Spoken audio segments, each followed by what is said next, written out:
If you're a West Virginia high school football fan, chances are you're already well aware of the actions of the South Charleston football team last Friday.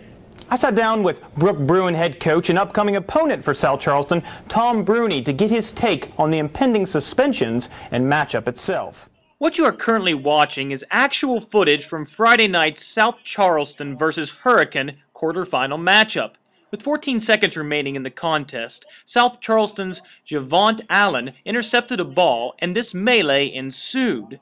Coaches and South Charleston police took the field trying to break up the violence, and we are even told that pepper spray had to be used on some of the players. I caught up with head football coach Tom Bruney in his office at Brooke High School, asking him about his thoughts on the incidents that took place on Friday night in South Charleston. We don't control that situation at all.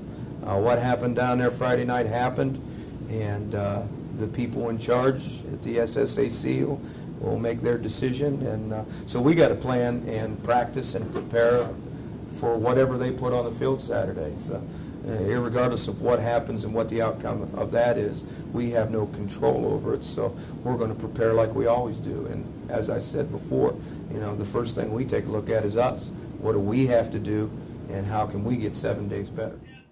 The result of the brawl is the impending suspension of at least 4 South Charleston players: Trevon Reese, Emerson Gagnon, All-State receiver Perry Henry, and last year's Kennedy Award winner Tyler Harris.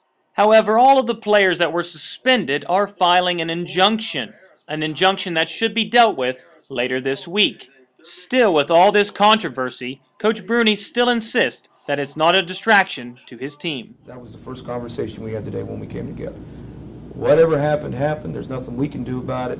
Don't get all caught up in the internet and the Facebook and all that stuff that's going on, because we can't allow that to become an obstacle for us in our preparation. They're going to put a team on the field Saturday. Doesn't matter who's there or who's not. We still got to be prepared to play, and we got to be prepared to play our kind of football. Yeah, well, the only thing you can do is have rules and follow them, and there's consequences for everything. And so if you don't follow the rules, you have to suffer the consequence, and if you don't suffer the consequence, then what are we doing here anyway? What are we supposed to be teaching kids?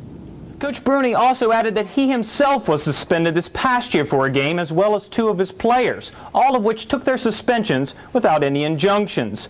Basically, this is shaping up to be one of the most storied matchups in recent West Virginia high school football lore.